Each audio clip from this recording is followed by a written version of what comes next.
would not respect the referendum result. That tweet was subsequently deleted. Can I just ask, for the record, were you aware of this? Did you think this was an appropriate use of the Departmental Twitter account? I can say, Mr. Chair, I wasn't aware of the tweet. I'm not aware, so this is the first I have heard. I think colleagues around the room will probably know I'm less prolific on Twitter than some of our parliamentary colleagues. So I don't know. It may be, but I am purely taking it on you raising it now. That was... I don't know if that was seen as a political tweet and therefore it was deleted on that basis, or on what basis it was first tweeted or corrected, but I'm very happy to take that. Well, I wasn't aware of it. You weren't aware of it. Okay, but I think the fact that it was deleted means that somebody in your department thought on reflection it wasn't a terribly wise thing to have done. In which case, that's probably why it was then quickly deleted. Fine, okay. Thank you very much. Now, following the Prime Minister's statement last night, first of all, a factual question. When is the government going to apply for the further Article 50 extension she has now agreed to? Well, the normal process is that papers are prepared for heads of government in advance of a council. That is part of the role of the team supporting the President Tusk. And there will usually be discussions at Sherpa level to shape that documentation in the run-up to a council. The intention behind what the Prime Minister set out last night is to meet with the Leader of the Opposition today to establish whether there is scope for common ground, and if so, how quickly that can be established. And it will largely be shaped by those discussions in the coming days as to when any request. The actual formal pitch would come from the Prime Minister at the Council on the 10th, but normally in practice there are papers shared in advance to try and shape that discussion. But is it the government's intention to seek a specific end date to this further extension or not? So what Cabinet agreed is that firstly there would be discussions with the Leader of the Opposition to establish what can and cannot be agreed.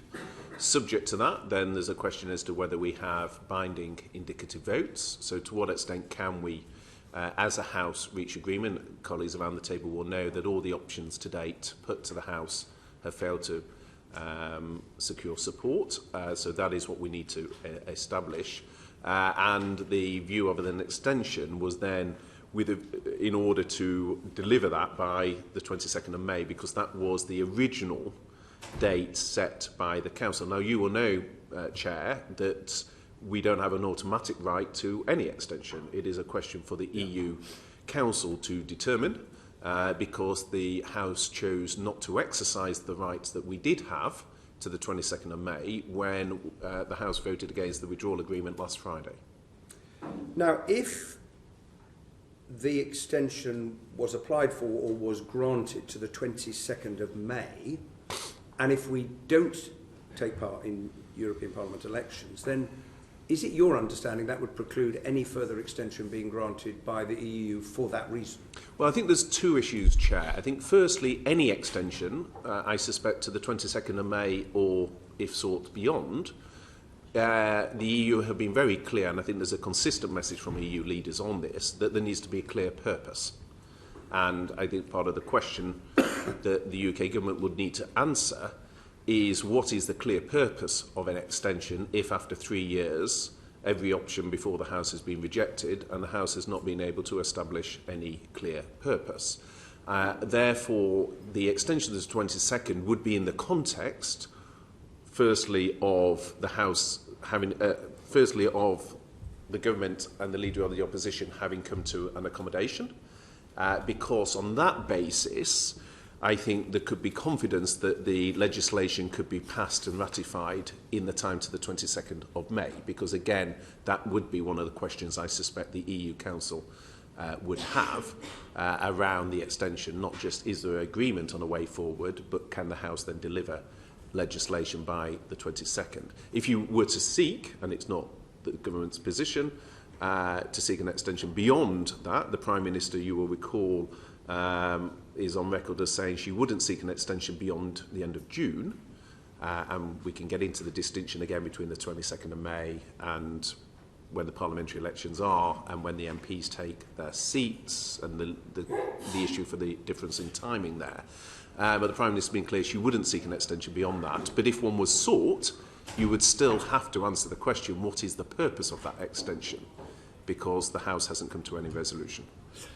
That is extremely clear, but the question was about the European Parliament elections.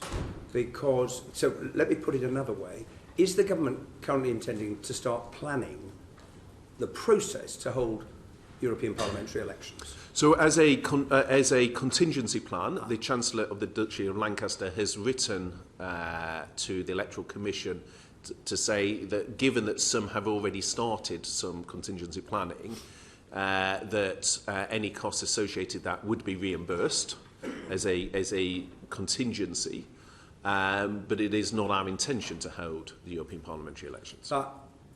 Returning officers will start the process, they will call for nominations, they will prepare, and presumably that could be stopped to, just before polling day? What's the mechanism for stopping them? So the reason for that contingency, if one takes it, and again, it's not the intention to hold a general election, but if, for example, there was a scenario where a general election, for whatever reason, was triggered, then I suspect, and it would be for the Cabinet Secretary to determine, but the Cabinet Secretary might say that in that instance, in order not to fetter a future government, the European parliamentary elections would need to be held. So that is why the contingency has been put in place to ensure that returning officers are able to prepare, but that is reliant on the fact that you would go ahead with a longer extension, and that is not government policy. But that, I think, answers my question, because in effect the government acknowledges that if it hasn't held the European Parliament elections, the possibility of getting an extension beyond the 22nd of May, for example, to the 30th of June, absolutely, would not in all likelihood be possible, because the EU would say, hey, you didn't take part in the European Parliament elections, and therefore we can't give you any more time. Yes, well, so Fine. I can be very clear helpful on that. If you do not hold the European parliamentary elections, then my understanding, and I think the government's understanding, is that you would not, if you don't hold the European parliamentary elections, you would not be able to take a long extension to the end of the year. And the reason for that is it is a matter of treaty that citizens, and it's not just, this is often portrayed purely in a UK context, but it's not just the right to representation of people in the UK in terms of the European parliamentary elections. The question would also arise for UK citizens in European countries as to whether they voted in the European elections in those countries, whether that's Spain, France, Italy, wherever. And so under treaty, the elections, if you were still a member, would have to take place under treaty law. And the reason EU leaders, I suspect, would not agree to any deviation from that is firstly because that is their view of the legal position, but secondly it would potentially put into question the legitimacy of the Commission if it hasn't been constituted through the correct parliamentary elections. So if, for example, under a motion previously in your name, Chair, and that of Yvette Cooper and others, which looked at an extension to the end of the year, then if you were to have a long extension to the end of the year, you would need European parliamentary elections. And I think previously there has been a debate, could you reappoint the existing MEPs? Is there another way of doing it? But our understanding is you would have to hold European elections if you were to extend to the end of the year. That is a very, very helpful clarification, Secretary of State. What if the EU comes back and says you can't have the length of extension you're looking for, but we'll give you a longer one? Would the government come back to Parliament at that point to take Parliament's mind? And I ask that in the context of today's order paper and Yvette Cooper's bill. Indeed. Because in the light of what the Prime Minister said yesterday, I mean, we have a business motion and one amendment that happens to stand in my name that provides for a bill and would also provide for further indicative votes on Monday, and the government could possibly say, well, we're actually quite happy with both of those. So I wonder whether a change of approach was imminent. Such is the strange times we operate in, Chair, that I feel I should invite you to come and sit next to me to answer questions from the committee on your legislation that is going before the House today. Because you are bringing the legislation, not me. It is your legislation. And There is a seat here, Mr. Chair, for you to come and answer the questions on the committee on your legislation. You don't need me to tell you what's in it. I think what it says for colleagues, I expect this audience has read and cogitated on it, but for others perhaps watching that haven't, my understanding of your legislation is that it seeks to pass in law the requirement for the Prime Minister to agree to the extension imposed or the extension that the EU Council sets out. That's got to be agreed at 28, so it does require the UK agreement, and the legislation seeks to fetter the discretion of the Prime Minister on that, but with the scope to come back the following day if it is different to what has been set out by the House, and have a vote the following day. Actually, just in the interest of complete accuracy, the bill puts the onus on the Prime Minister to specify the length of extension that she is seeking. Now, that could be amended by the House, so you're correct in that sense, and you're right. If the EU says we'll give you an extension which is to a different date than the one which the Prime Minister proposed to the House and was agreed by the House, then the Prime Minister has to come back and put that to the House. Just for the record, just a factual question. It could be a constitutional innovation for you to come and give evidence to your activity. Indeed. Will a new statutory instrument be required to change exit day, given what happened last night? Well, again, it's probably not for me to point out potential flaws in the legislation you're bringing forward at this stage, but... No, I'm talking about your legislation under the... Sorry, I thought we were talking about the Cooper bill, whether No, I'm asking about exit day, because you had to bring a statutory instrument previously to change exit day. If we get a new extension to a different date, it will presumably require another statutory instrument. It will, for the same reason. So just to clarify on the point, so what is agreed at the EU Council at Heads of Government is the international legal position. What then needs to be done, and this is why we had the SI last week, and I think there was some confusion over that SI because there was a suggestion the SI was changing the date of exit. It wasn't, insofar as in international law the date of exit had been changed. It had been changed by the decision reached at 28 at the EU Council. But what needed to be done was for consistency of the legal position, for the domestic legal position to be brought in line with the international legal position. And that is why you have the SI, in essence, as a point of legal clarification, so that we don't have businesses in our constituency, in essence, having in UK law one date and in international law a different date. And the SI is to ensure those two dates align. Now, is the general understanding correct that the talks between the Prime Minister and the Leader of the Opposition will begin today? They will. Is the government intending to talk to the leaders of any other political parties? Well, they have been doing so, but in terms of the statement last night, it was very much on the discussion between the Prime Minister and the Leader of the Opposition.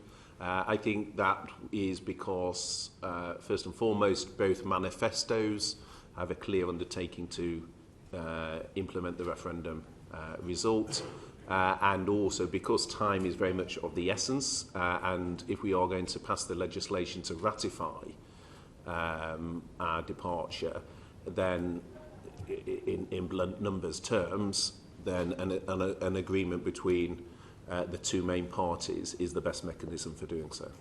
When does the government make a decision under this new timetable about whether to hold its own indicative votes? Well, it will be shaped by the discussion today, and obviously one can't preempt that discussion, so I don't think there is a formal rigid timetable around that. There will obviously be discussions today, and it depends whether further discussions are needed or where those discussions conclude. And are you anticipating that the terms of those different indicative propositions would be drafted by the government? Would it come out of the meeting that's taking place today? Who would draft them? So I think, firstly, we need to take things one step at a time. So let's have the discussions today. There is a clear commitment in both manifestos to deliver on the referendum. I think there are areas of common ground that is not often reflected in some of the public debate. So, for example, I I think there are many, if I may say, on the Labour benches that don't particularly have an objection to the withdrawal agreement, but who voted against the withdrawal agreement last Friday because they were concerned around the scope within the political declaration and whether it was sufficiently tied. So I don't think, colleagues will correct me, but I don't think particularly many who opposed the withdrawal agreement last Friday would necessarily would have an objection to that. And I think people recognise that whatever deal is agreed comes with the withdrawal agreement. The EU have been very clear that that is not open for renegotiation.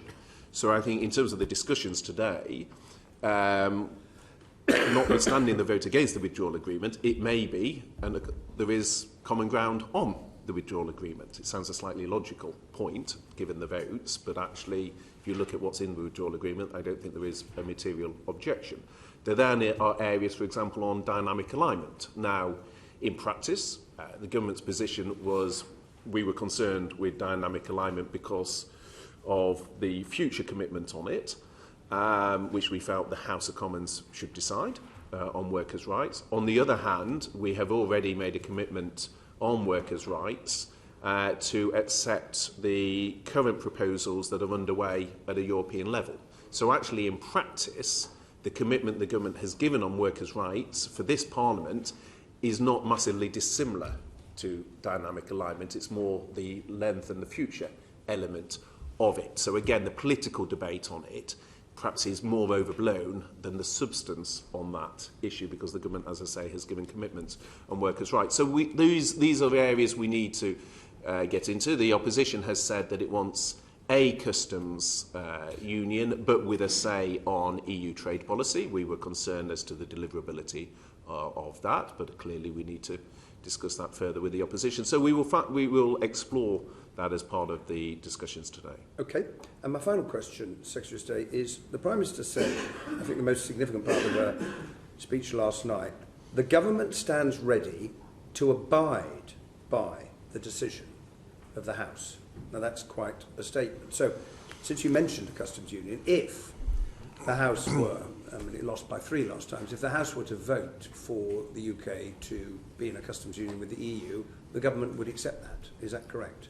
So, well, firstly, I think what the Prime Minister was signalling last night is stage one, have the conversation, see if we can get an agreement. If that doesn't bear fruit, the question then arises, is there a way in a House which has not been able to agree anything to date of getting a resolution? Because I think the message, and I'm sure we all get this in our constituency emails and so forth, is I think there is a very strong desire in the country, particularly in the business community, but more widely, to say, how do we bring this to a resolution? How do we actually get something resolved? I agree with that, Secretary of State, but the very specific question is about the Prime Minister's words, because she said, if we cannot agree a single unified approach, we put a number of options to the House that would determine which course to pursue. The government stands ready to abide by the decision of the House. So it's a very simple question. We all understand the context.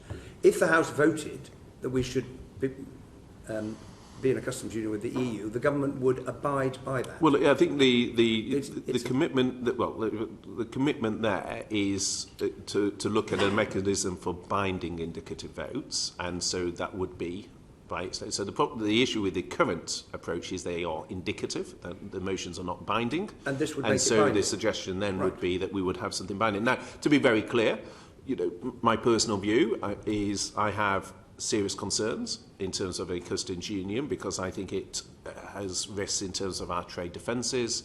I think it has risks in terms of our lack of say on trade policy. It's not what I, in the referendum, campaigned for. It's not what is in our manifesto. But as I said on one of the media programmes earlier today, there is a remorseless logic to the numbers of the House of Commons, whereby if the government cannot get its business through, and if in law, through your legislation, no deal is taken off the table, then you are then left with a unpalatable choice, in my view, but a choice nonetheless, between either not having Brexit through a long extension, and once you go past the European parliamentary elections, it can be extended again, and never come to a resolution, or you end up with what is referred to as a softer Brexit. I don't welcome that. I don't think that is the desirable option.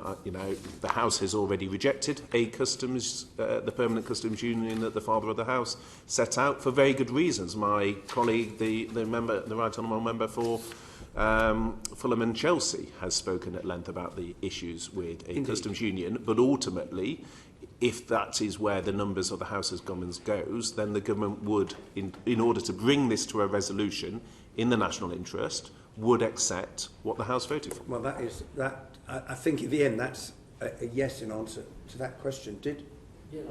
John Whittier will want to come in, and then I shall come to it. Just sort of following up Thank you. on that. Essentially, what the Prime Minister appears to be asking is for the opposition to support the withdrawal agreement in return for amending the political declaration in a way which can achieve a majority in the House of Commons. To what extent, and I've asked you this before, but I would like to explore it still a bit again, to what extent are we bound to pursue the course contained in the political declaration by the terms of the withdrawal agreement? So we are bound insofar as, if one goes to Article 174, best endeavours, we've got to act in good faith, and go into that as a negotiation. Now, if, for example, in accordance with the Labour policy, we are seeking a say on the EU's trade policy and the EU refuse, then that's part of the negotiation that we would have to enter into. So we are bound in terms of going into that with good faith. But also, I mean, there's a slight paradox sometimes in some of the criticism, because some people, indeed at a previous session of this committee, have argued to me that the political declaration is not worth the paper it's written on, and it's not binding. It would be a slightly odd position for the same people then to argue that commitments to negotiate the political declaration were so binding as to be unacceptable. Some on our own wing, John, of that debate need to decide which of those two arguments they're going to run. They can't run them both. I'd like to bet. Well, they may try to run them both, but logically, they can't run them both. Now, I listened to you talking about this morning, and you were suggesting that the opposition should take confidence from the fact that Parliament, the composition is not going to change whatever happens to the leadership of the government, and therefore the challenge of finding something acceptable to Parliament would remain. That wouldn't be the case, obviously, if there were a new Parliament. So in those circumstances, basically, the slate is clean and we start again. There's nothing that we are signing up to in the withdrawal agreement which necessarily requires us to deliver something in the political declaration. Well, firstly, in signing up to withdrawal agreement, we have signed up to the backstop, which obviously would still stand, whether that's with a new Parliament. So that is an issue I know of great concern to a number of members of the committee. So it is not a question of that we would reach this agreement, have a general election, and the slate is wiped clean. I'm not trying to suggest that, because the backstop would still be there. But it is also a point of, I think, long-established constitutional principle that Parliament can't bind its successor. So yes, a general election. But again, the Leader of the Opposition's policy is to seek a general election, so it would be slightly odd to argue that he can't enter into an agreement in line with his manifesto because of the risk of a general election, which he is seeking. Okay. Yep. Emma Reynolds. Good morning, Secretary of State. You said on the radio this morning, you reiterated it to us today, that one of the reasons for the change in approach is simply the parliamentary arithmetic and getting a deal through the House. If the Prime Minister agrees with the Leader of the Opposition to drop her red lines of leaving the customs union, and there is an agreement on remaining in a customs union, I know you've just spoken about whether that's deliverable, but just say for sake of argument that is something that they agree, and I know it's something that Jeremy Corbyn has been very insistent on in terms of our position. If that position is then put to the House of Commons, will all Cabinet Ministers and all Conservative MPs be expected to follow the whip on that? Well, as you will well know, that questions of whipping are always for the respective chief whips of both parties. So that will be, what the whipping is. Okay, let me put it another way. If the rationale for the change of approach is to get a deal through Parliament, are you confident that in the situation in which the Prime Minister and Jeremy Corbyn agree a customs union style Brexit, will that get through the House of Commons with Conservative support? Well, I think if one looks at just the numbers of members of Parliament between the two main parties, if a agreement is reached between the two respective leaders, then it is my expectation that there would then be a stable majority to deliver on that. How the government then, and how also Nick Brown on the Labour side deliver that, whether they do that through a three-line whip, whether that's for the payroll, how that those are questions of whipping for business managers to resolve. I think what is clear is if the Leader of the Opposition and the Prime Minister are able to come to an agreement, then my view is there would be a majority in the House to deliver that. And given your reservations that you've explained to us this morning, but also on the floor of the House about a or the customs union, how would you feel about, would you support such an agreement? Well, you made reference to my interview this morning. What I said is we're going to sit down without preconditions, but it's not a blank cheque, and it will depend where those decisions land. But what I have already alluded to is that this will be a question not as to whether something is desirable or not. I've already set out my views in terms of customs union. The question will be, what is the least worst option? Because I think what is very clear is we are at a key point in our history. We do need to come together in the national interest. That is the generous offer and bold offer that the Prime Minister has set out.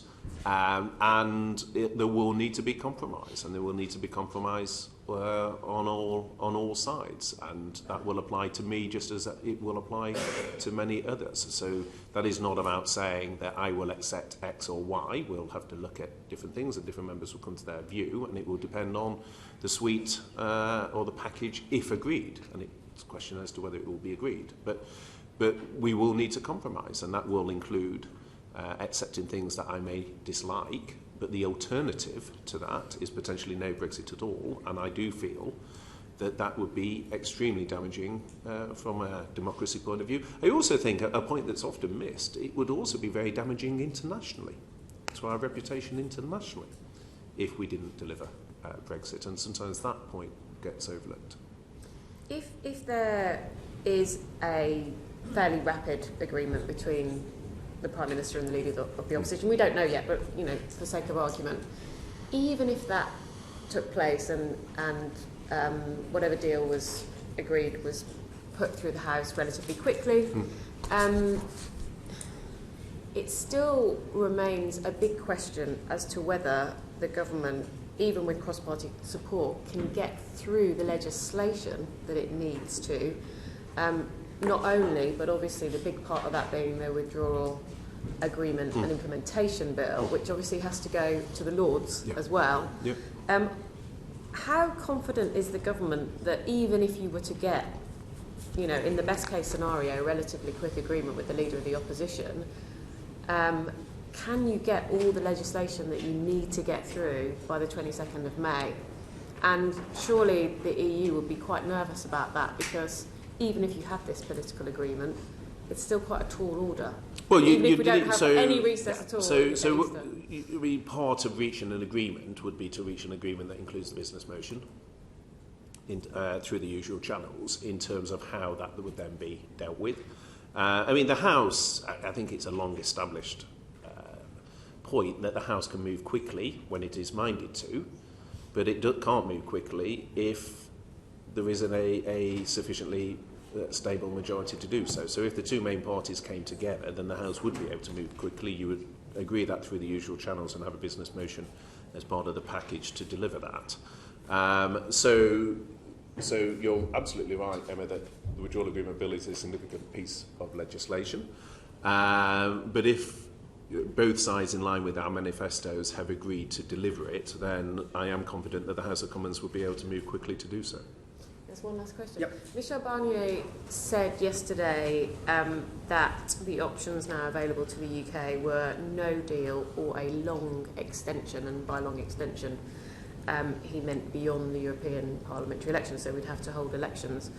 What is your response to that? Well, I think what the... well, firstly, you see a range of statements from different people at different times. I think what is clear is that any extension would be subject to agreement with the EU Council. The fact that they spent 5 hours debating it last time probably indicates that there were a range of views around the table. I think at its crux, when people such as Michel talk about a longer extension, it is more in the context of, is there a stable majority to get the withdrawal agreement bill through? And that's why, if there is an accommodation with the leader of the opposition, that would be a very compelling case to present to the Council, that actually it is a credible plan.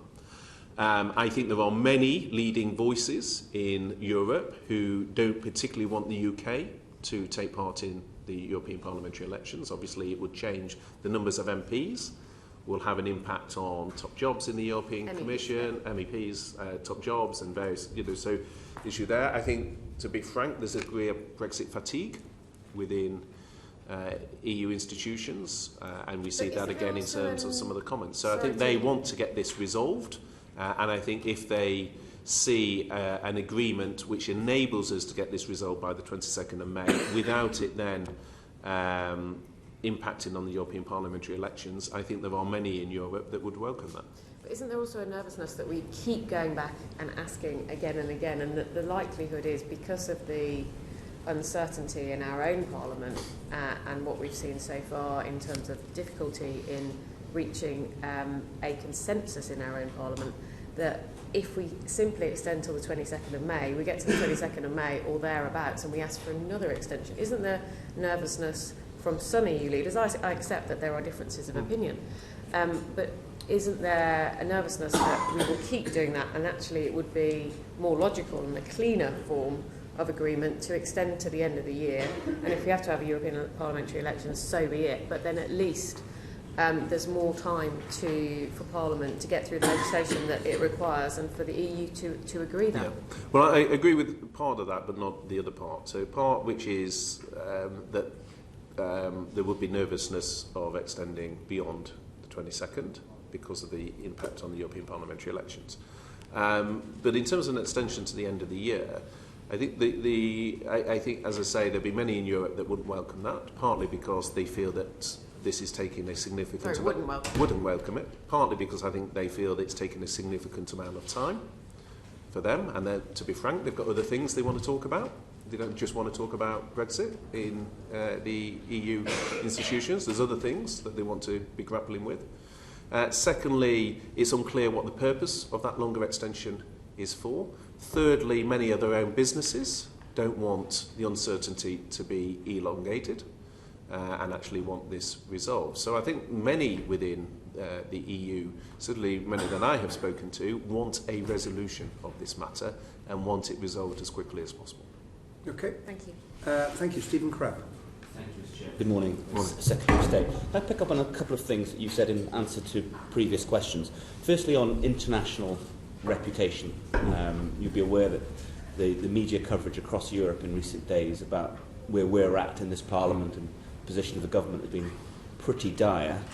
To what extent are concerns about the hit on our international reputation weighing heavily on you and your cabinet colleagues at the moment? Well, I think it very much. I mean, firstly,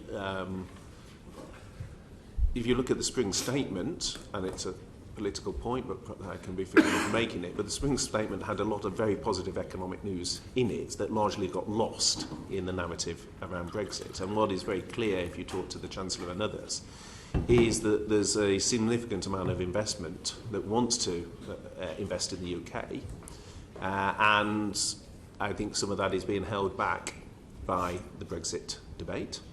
And so I think from an international reputation point of view, if we can get resolution on this, I think that will be a source of significant confidence within the business community, and particularly around that investment. And I think there's a second, which was the point I was touching on, which was around our democratic reputation, because I think as a country we have always been seen around the world as a beacon of democracy, a country where governments change between political parties without institutional instability, where votes are respected, where people aren't told, sorry, we're not going to respect your vote again. And I think in terms of some of our soft power, if one looks at our DFID budget, our seat on the G7, G20, UN Security Council, our international reputation, I think that international reputation is damaged. Sorry to interrupt you. Do you feel it's been a humiliating experience for the United Kingdom the last 2 years? I think we should not lose sight of the fact that, firstly, we are untangling a very complex relationship built over 4 decades. We didn't go in with one sort of switch where we were in today's position. It has accumulated over a long period of time. And I think trying to untangle that complex web is a major undertaking. And certainly the retired civil servants who have spoken about this have talked about what a big challenge that is. And then to do so at a time when the country itself is split, 52-48, but also when Parliament is split. It hasn't agreed on a single thing so far. Therefore, to do that complexity in both the public and the parliamentary context was always going to be a very challenging endeavour. And I think what we're seeing is a reflection of that. In response a few moments ago to questions from Emma Reynolds, you talked about what the mood of the EU might be in response to requests for an extension. What do you think the chances are that they would turn around and, rather than entertain the possibility of further extensions, say that we're not going to put up with the soap opera anymore, and basically say to us, you will be leaving without a deal? They probably won't want the negative headlines before the European elections, so they might give us a few months to prepare for that beyond the European elections. I mean, are you preparing for that scenario where the EU basically turn around and actually impose a solution on us because we can't come up with a plan ourselves and say, you're out? Well, firstly, the UK has no legal right to an extension, so that will be subject to the agreement of the other 27 heads of government, and it only takes one to refuse. That is why, in my personal view, it was a mistake for the House not to support the withdrawal agreement last Friday, because that was the right that the Attorney General referred to, because in supporting the withdrawal agreement, which I think in truth I don't think the House actually does have an objection to, but it voted against it, but in doing so it removed the right, the legal right we have to an extension to the 22nd of May. So now Parliament, whatever our debate decides, Parliament does not decide whether we have an extension beyond the 12th, because any EU leader could choose to say no, we're not going to give an extension. And so that is why, as you referred to, we are maintaining our no-deal preparation, because obviously that decision will come on the 10th of April, and if it were to happen, then obviously we would leave on the 12th. Now, there are risks to the EU from no deal if you look at Ireland in particular, but it's not just Ireland, but 41% of Irish exports come through the short straits. There'll be so it's not just the border issues in Ireland, there's significant issues in terms of no deal consequences for them. That's why their stance around the backstop in terms of the unilateral exit and the discussions the Attorney General had was so disappointing. The Secretary of State, but there will be implications for them as well. Do you get the sense, Secretary of State, that the patience and the goodwill is pretty much dry now on the EU side, and that they are getting to a point? Are you feeling that pressure or any change in attitude from them on this issue?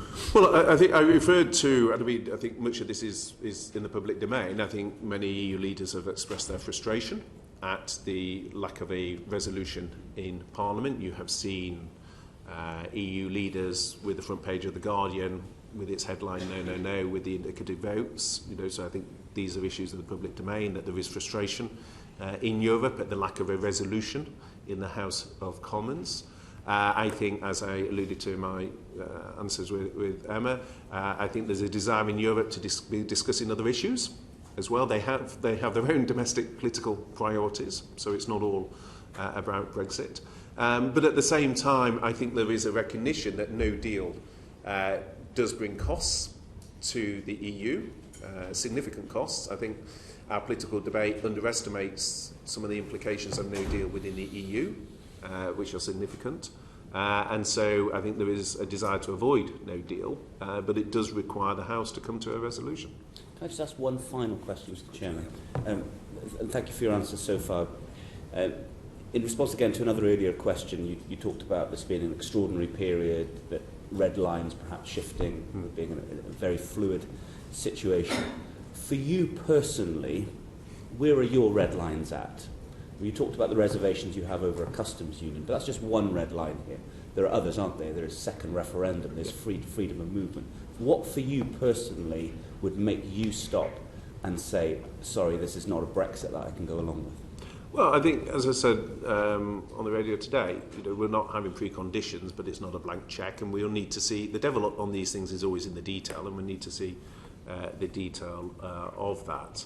But I think the key issue, and this was my frustration in terms of the debate around the backstop, because people can look at things in isolation and say whether they like it or don't like it, or what are the flaws in a particular proposal. But it isn't about the thing in isolation, it's about the balance of risk. So it's the balance of risk between the backstop and the Prime Minister's deal compared to a softer Brexit, and I felt on the balance of risk that that people had overstated the risk of the backstop. I mean, we've debated it before, but actually it breaks the four freedoms. There's lots of reasons why fishing, etc., that from an EU point of view, there's safeguards around it, etc. Now, people looked at it in isolation. They didn't look at it, in my view, in terms of the balance between that and the alternatives. I think with the discussion around a softer Brexit, what I think all members of Parliament, because we all have one vote on these things, will need to bear in mind is what is the balance of risk between that and the other options that are before us. And so it's not a question of whether I look at something in advance and say, well, I will tick this thing and put a cross next to that option. The question will be, what is the package and how does that on a balance of risk compare to the alternatives? Okay, now Hira Abbas wanted to come in on this very point. Quick question. Therefore, for allowing that. In the possibility, possibly currently unlikely possibility, but if in the possibility that a confirmatory referendum was attached to a deal that was negotiated, would you yourself then vote against your own deal because it was part of a composite vote? So if there was an option to combine a deal that has been negotiated between the Prime Minister and the leader of the opposition, but the option was to combine that with a confirmatory vote to the public, i.e. a people's vote. In that case, would you vote against that agreed deal? Well, I mean, firstly, it's just worth stating an obvious point that we all have one equal vote on this, so it's not that ministers have a sort of a larger vote in any shape or form. I've said there's no preconditions to talk, so that is our starting point. Now, on a hierarchy of risk, for me personally, I think the idea of a second referendum, again, I have frequently said, prolongs uncertainty and risks taking us back to the very starting point, because it's unclear. If we then vote Remain, we're back to where we started. So, but we will need to look at this in terms of the hierarchy of options. I have my personal view on that, but it's right that we have the discussions and we will see where they go. But you wouldn't vote against that deal then itself if it was combined with a people's vote, because we've been talking about composite options now, to actually combine a deal with a people's vote and then vote on that package. You would not vote against that package? Well, it's not, as I understand it, the Labour Party manifesto position to have a second referendum. I think that was a conference resolution. I don't think that was the manifesto position. I'm asking you... well, I don't think it's a Revelations Committee that I don't think we should have a second referendum because it takes us back to square one, is my personal view, but the Prime Minister will have the discussions and we will see where they lead. Okay, Jonathan Giannogli. Is the United Kingdom government prepared for a no-deal Brexit on the 12th of April? So the government, over 2 years, has done a huge amount to prepare, and I think is in pretty good shape. Certainly the meeting I had with one of the senior officials leading this piece of work yesterday morning, in light of some of the media reports, was able to give me very good reassurance in terms of the work the government has done. I think where there is more risk is around third parties, so businesses and what member states' preparations are. And we can get into either. I think part of the difficulty with business is that if they think no deal isn't going to happen because they hear the debate in the House of Commons, they hear that the House voting against no deal, they see that legislation is being brought forward to prevent no deal, then the message some businesses take from that is, well, is it worth us preparing if we don't think it's going to happen? And likewise, from a member state perspective, a lot of that has been done through the Commission rather than through member states, and therefore there's been constraints in terms of what bilateral discussions we've been able to have with member states. So I take it from your answer that yes, the government is prepared for a no deal on the 12th of April. How much notice will citizens and businesses receive of a no deal outcome? Well, the businesses have noticed now, today, that a no deal is a possibility on the 12th, because it is not within the control of either Her Majesty's Government or Parliament, with the exception of Parliament choosing to revoke. So that would be the only scenario in which there would be a sovereign right to prevent no deal. But otherwise, it would be a question of whether the EU Council decides to grant an extension because Parliament chose to forego its right to control the process when it voted against the Withdrawal Agreement on Friday. On the 29th of March, it was reported that member state ambassadors had wargamed the EU's response to a no-deal Brexit. According to an EU diplomatic note of the meeting, and I quote, "The expectation is that the UK will come back quickly after a no-deal Brexit with requests to keep open the vital connections, access to markets and transport links it needs for the British economy to survive." So could you please advise us which connections, access and links are being prioritised by the government, and how receptive are the EU being to discussing this with you? Yeah, so there has been obviously significant discussions. Let's just put a bit of context onto it. So 4/5 of the hauliers that use our roads are European hauliers. 30% of the lorries that go back through Calais are empty. So this is in both sides' interest. To keep the flow of goods. 80% of our economy, by the way, is services, not goods. I mean, our political debate almost always focuses on the goods side and less on the services side. But on the goods side, it is in both sides' interest. I alluded to the fact that a significant proportion of Irish exports come through the short straits. And so it wouldn't just be the UK, I suspect, keen to see the flow of goods maintained through the short straits. There'd be other interests both from exporters to the UK. In the run-up to European parliamentary elections, it would be disruptive to those businesses if that wasn't happening. Particularly that time of year, you get a lot of fresh produce coming from Europe. But it's also, as I say, in the interest of some member states as well. So there would be an interest, but we have worked very hard and Chris Heaton-Harris in particular has done a huge amount of work in terms of our preparation for no deal. Alongside that, it's not just the lorries through the short straits, you've also got the ferry contracts, which has been much debated in the House, around priority goods, particularly medicines, and also you've got what can be brought in through containers as opposed to on the back of a lorry. So you get a spectrum of ways that we'll seek to mitigate any impact. So you said that 80% of our economy is services, and then proceeded to give examples for goods. So if we can just have a little look at services. Well, your question was, I think, about the flow of goods and what they'd war gained. Well, both so to be fair. You did, simply trying to answer the question, but alluding to that there is a bigger debate out there.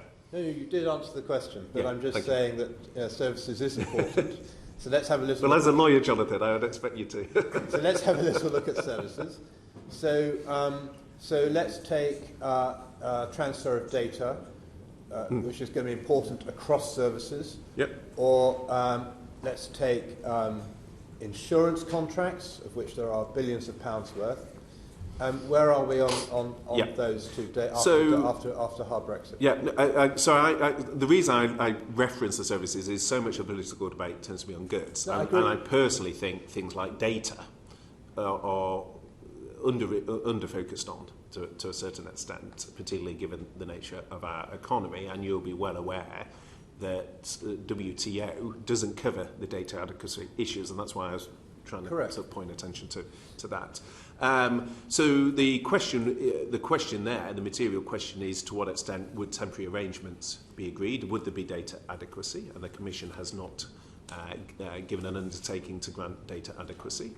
Now, within that, one would then have to say, well, to what extent for financial institutions like Deutsche Bank, where there's flows of information back and forth, what would be the situation in that instance? Because the UK can say, but actually in practice, a financial institution like BNP Paribas or Deutsche or these institutions there, but there would be the question would come to whether data adequacy and what temporary arrangements the Commission would be willing to undertake. But these are the risks. This is why I have been quite clear with some colleagues around the table. So you don't know? You WTO, well, Commission has not agreed to data adequacy, but there would be implications for them around data flows as well. So these are some of the risks. So what actually happens the day after Brexit, hard Brexit?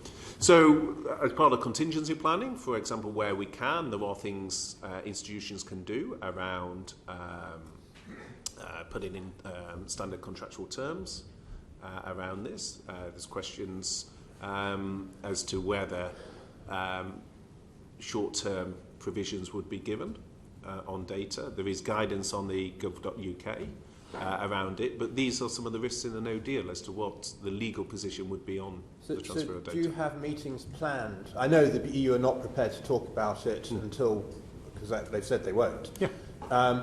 But do you have meetings booked to discuss this with them? Because, I mean, if banks can't transfer their data, if, I don't know, television companies can't transfer data, if video producers can't transfer data, this country, 80% of this country's economy is going to grind to a halt very quickly. So, I mean, what are we going to do?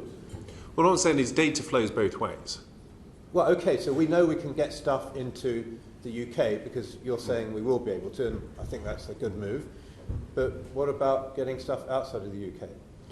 Well, as I just alluded to, there are provisions businesses can do to prepare, such as on a contractual basis.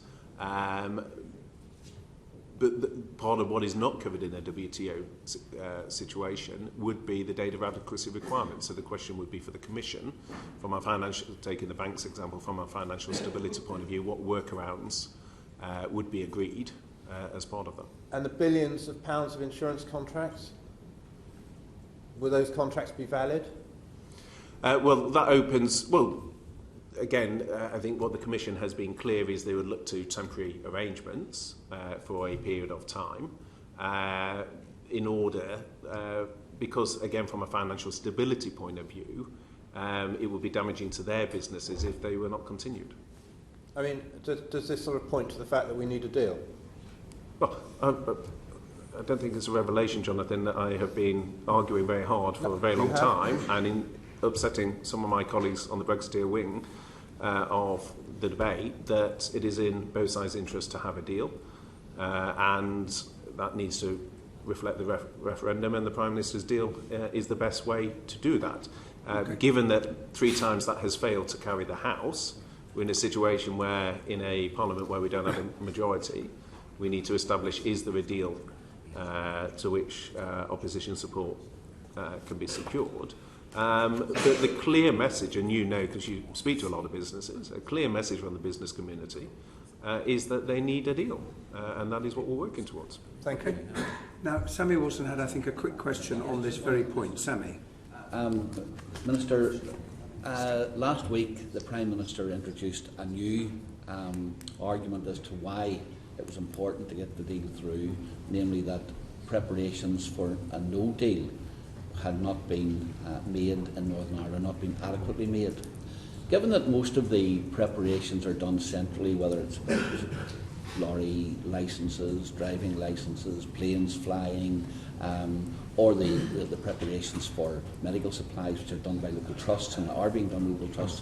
Where are the gaps in the preparations in Northern Ireland for a no deal? Well, I think the concern in terms of the preparation in Northern Ireland were very much stated by the head of the civil service in Northern Ireland, who I know wrote to all the main political parties to set out concerns.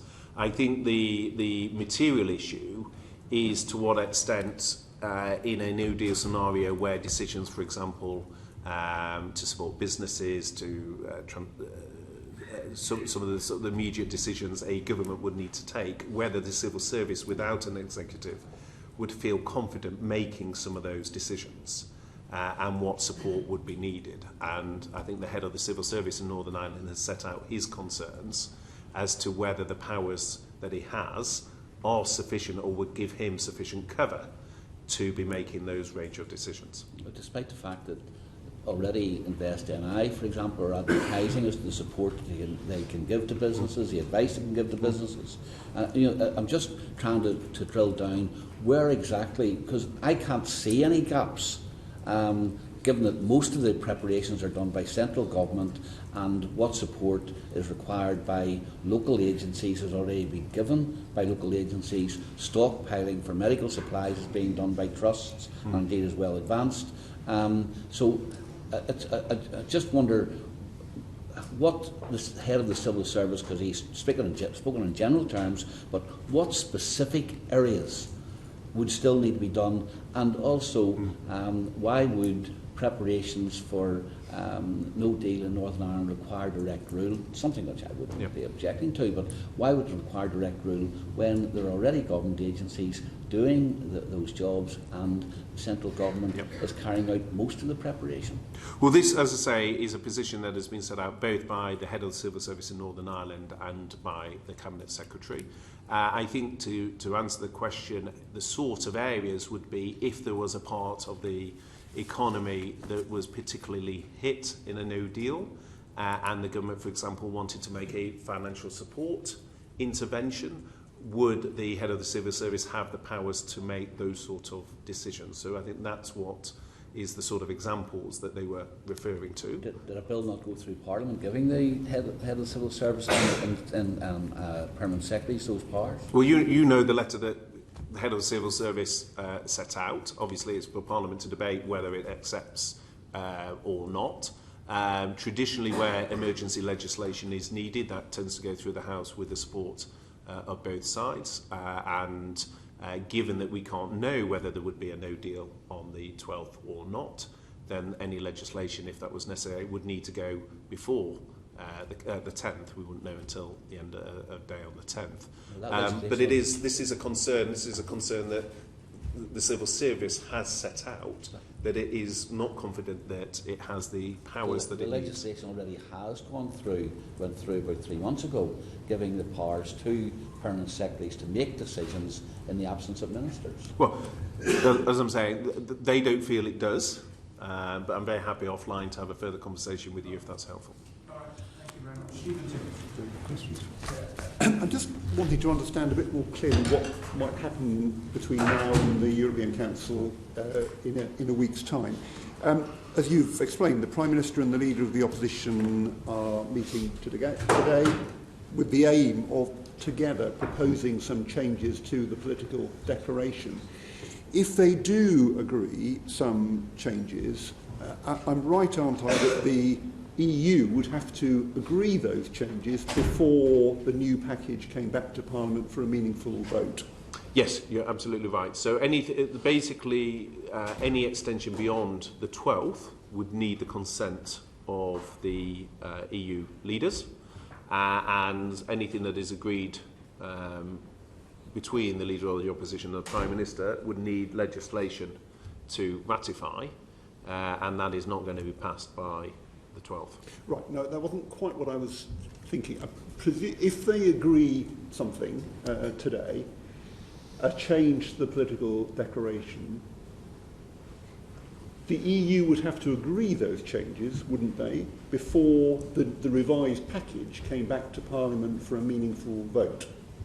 Well, the EU, firstly, there is so one of the criticisms of the political declaration is its scope.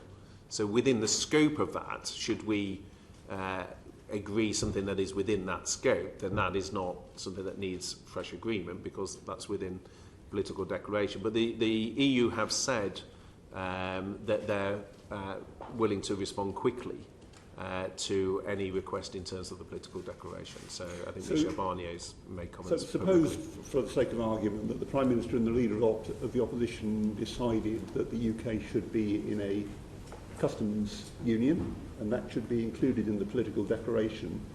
You think the EU could respond very quickly to say that's fine? Well, firstly, they have publicly said, but one would have to see. But there's also nothing to say that the two leaders can't agree what our negotiating objectives are, because what our negotiating objectives are is a UK decision. So we can say that we will negotiate on the following basis and agree to enter negotiations on that basis. So that wouldn't require a change to the political declaration at all? No.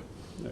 What I'm trying to work out, we know that by the end of the next week we have to decide for sure whether we're going to go ahead with the European parliamentary elections.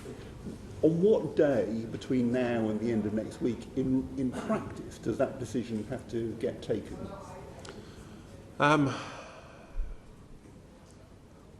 Well, it's not the government's policy to go ahead with the European parliamentary elections, and it is not within our control to make that decision unilaterally anyway, because there is no automatic right.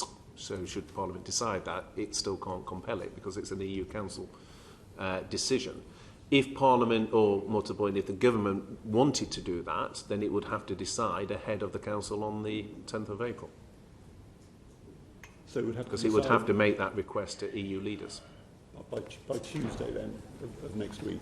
Well, I mean, the Prime Minister will make that request at, when she presents on the 10th. But the normal run of these things is that papers are prepared in advance to shape those discussions. Okay. Just, yes.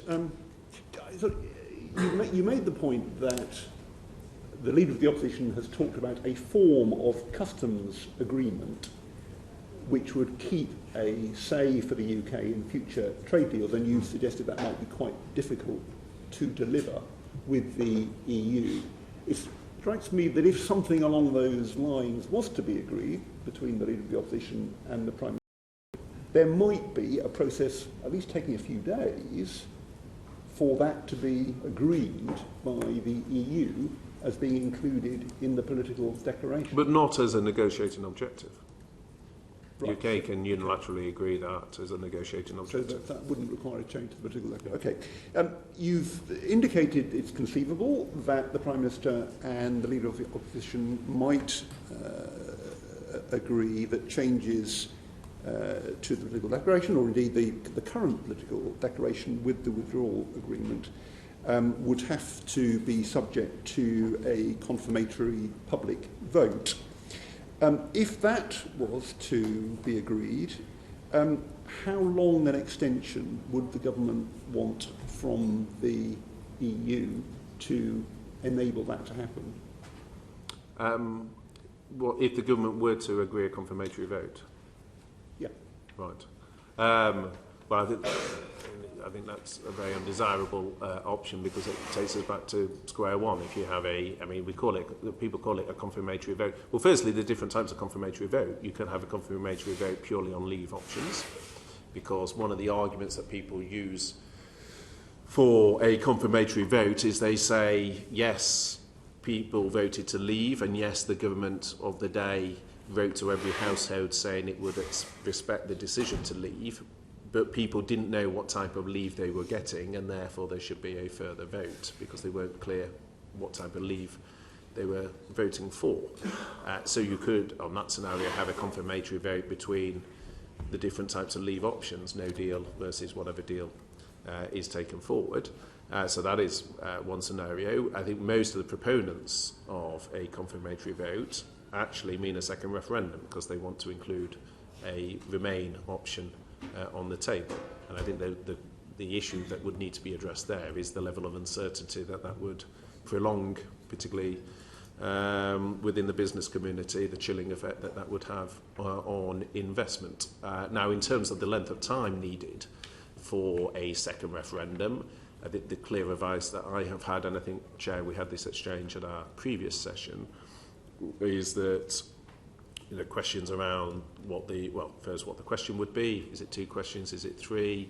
What are the spending limits? Obviously, that's been an area of litigation since the last referendum. That would be a highly contested area. What is the purdah period? That was an issue that was contested prior to the last referendum. How long would it take for the legislation to go through the House? I suspect that legislation, even members of this committee would probably fight quite hard against that legislation, so that legislation would take some time to pass both houses, not just the Commons.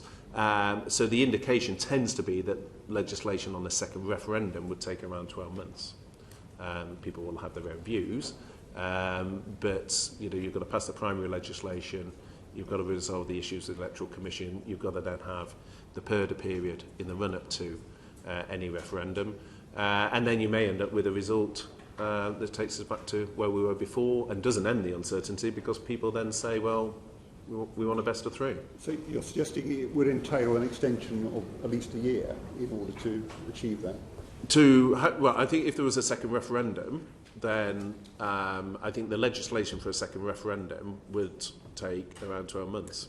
Can I make one final question, if I may? I mean, one way or another, it seems quite likely that that Parliament won't agree the withdrawal agreement and political declaration, which might be changed, before the European Council meets a week today. If that is the case, would the government request an extension beyond the 22nd of May?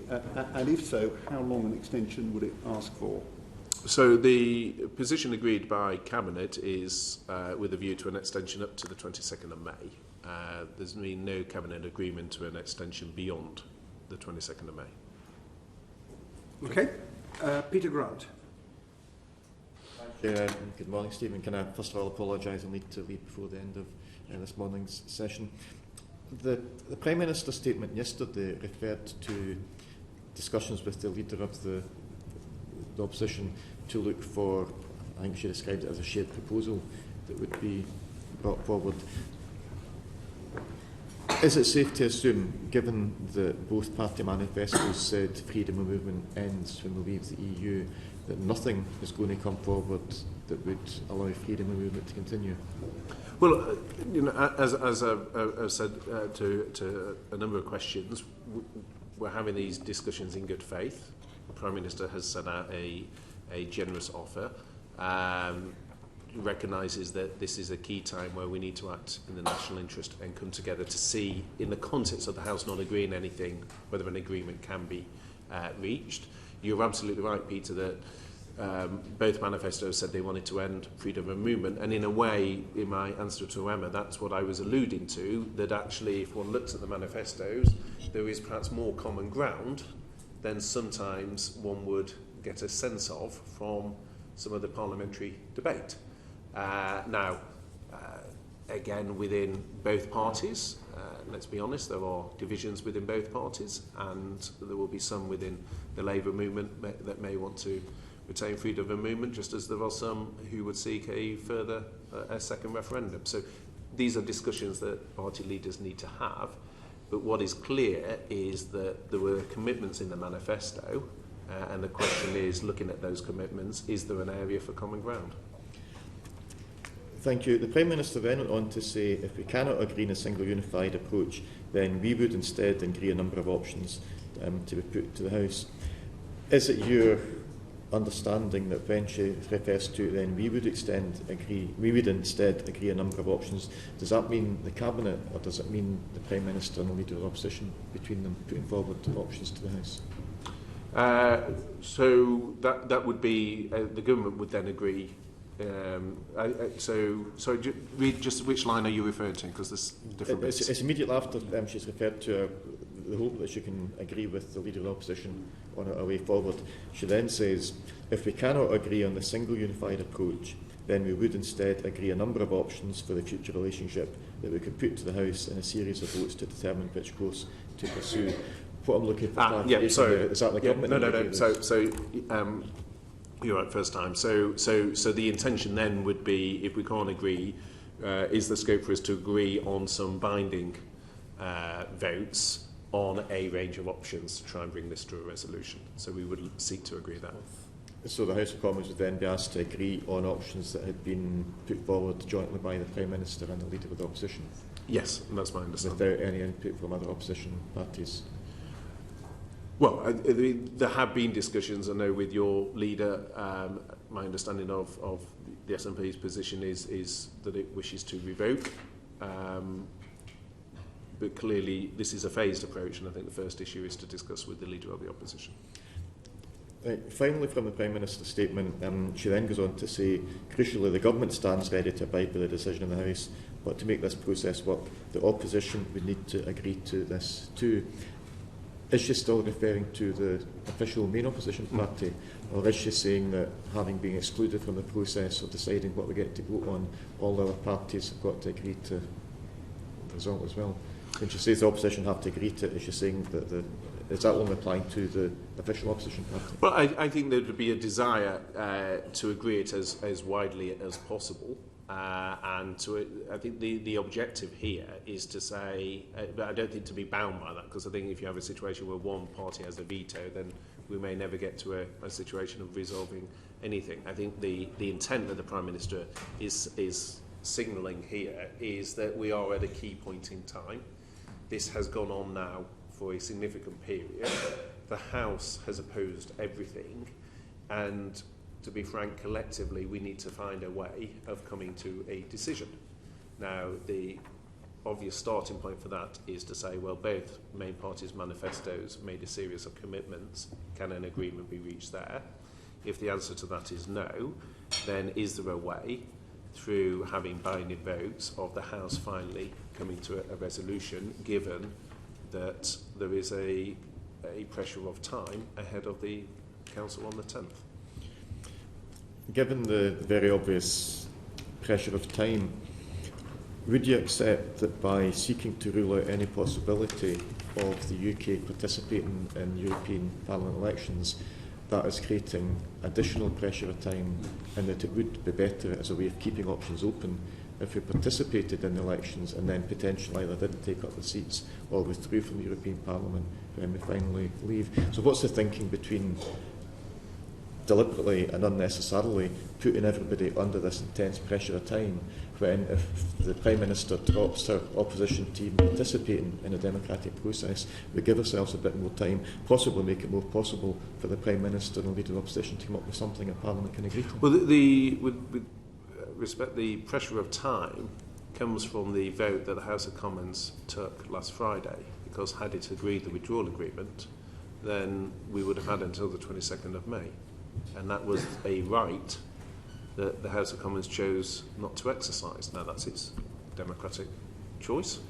But the reason we have a pressure of time to the 10th of April, or more materially to the 12th of April, but in essence to the 10th of April in the Council, is because the House chose not to exercise a right that it had under the previous EU Council conclusions. Some people would say that if a government is struggling to get a key policy through Parliament, assuming the government doesn't decide to just collapse and call a general election, some people would say the government has a responsibility to keep working at it till it can find something that Parliament can support, which is accepting the government is accountable to Parliament. Others would say it's Parliament's duty to agree to whatever the government comes forward, which effectively makes Parliament the servant of the government. What you're saying, and the Prime Minister's reaction to the vote last week, seems to suggest that the government view is it's up to Parliament to agree with the government, rather than it's up to the government to cooperate with Parliament. Where would you put yourself in that? Are you actually saying that in a time of crisis? I wouldn't characterise it like that. But I think, it's not just, I think, the government is saying that we need to resolve this. I think many people in Parliament are saying that, and certainly many people in the country are saying that. I think many businesses are finding it if you look at the various statements of many business leaders, if you look at the statements of trade union leaders. I think there is a widespread desire to bring this to resolution, and I think that's not, I don't think to characterise that as a purely government that is saying we need to bring this to a head. I think many people, as I say, in the business community, in the trade unions, the public at large, are saying it's now 3 years since we voted to leave. The House has rejected every option that's been put before it. We now need to come to a resolution, and what the Prime Minister is setting out is a generous offer to say how do we come to an accommodation reflective of the two main parties' manifestos to resolve this issue. Okay. Thank you. Can I just one very quickly, because of other colleagues. You've, in answer to the question, I think from Jonathan, you've referred to doubts about the data adequacy requirements if we leave without a deal on the 12th of April. Some of your Cabinet colleagues, and it would appear that the Civil Service of Northern Ireland, are seriously concerned that leaving very soon with no deal might require the reintroduction of direct rule over Northern Ireland. Given those potential consequences, how concerned are you that two of your junior ministers in your department, including the Minister for No Deal Preparations, actively and voluntarily voted for no deal last week? Well, as I said in my answer to Jonathan, I think a huge amount of work has been done by the government in preparation for no deal, but I was equally candid with the committee that not everything is within the government's control, and I think there are concerns. That is why we are working so hard to secure a deal, because I think a no deal outcome will be disruptive to the economy. I've always been clear on that. But it is the legal default position. It is also the fact that it may be a consequence of the EU Council, so that risk cannot be ruled out, and it's right that we prepare. And I think there have been, to be frank, a lot of stories in the media talking about the Queen having to leave London, no flights happening. There's been a lot of stories which have exaggerated some of the risks. I accept there are risks with no deal. I think there's even greater risks with no Brexit. But I think the desirable outcome is to secure it, and we have an opportunity as a House to try and do that in the coming days. Okay. Now we've still got a lot of colleagues to come in. Short questions, short answers would be really helpful. Seema Malhotra. Thank you very much, Chair. So to say, can I just ask you a very brief question in following up from the discussion you had with Mr. Whittingdale? You said that we were bound in good faith on the political declaration. Obviously, there's been a debate about how binding it will be, bearing in mind it's not legally binding. Would your reflection be, if I could just ask you to come back on this, if there was to be an attempt to change that or to disregard what had been agreed and voted through this House by, for example, a future leader of your party, would you see that as being interpreted in bad faith? Well, it would be with any legal question as to whether you have satisfied or failed to satisfy the test of good faith. I mean, that is a legal question, and it would be one that for the arbitrator, and there is a significant body of international law as to how that would be assessed. But in essence, it goes to the heart of paragraph 17 compared to paragraph 19 of the Attorney General's most recent legal advice. But in paragraph 17 said that there would be an issue in terms of either side acting in bad faith. And that would, what there wasn't with paragraph 19, at least, and some colleagues had an issue with it, is if both sides acted in good faith, you could terminate. But in relation to the political declaration, I just want to be quite specific on this point. In relation to the political declaration, which is not legally binding, but which is seen as part of a package, that if we had an agreement on a political declaration that, for example, went through this House, and then there was an attempt to roll back on that by a future Prime Minister in this House against what had been agreed by Parliament, would you see that as something that could be interpreted as being in bad faith?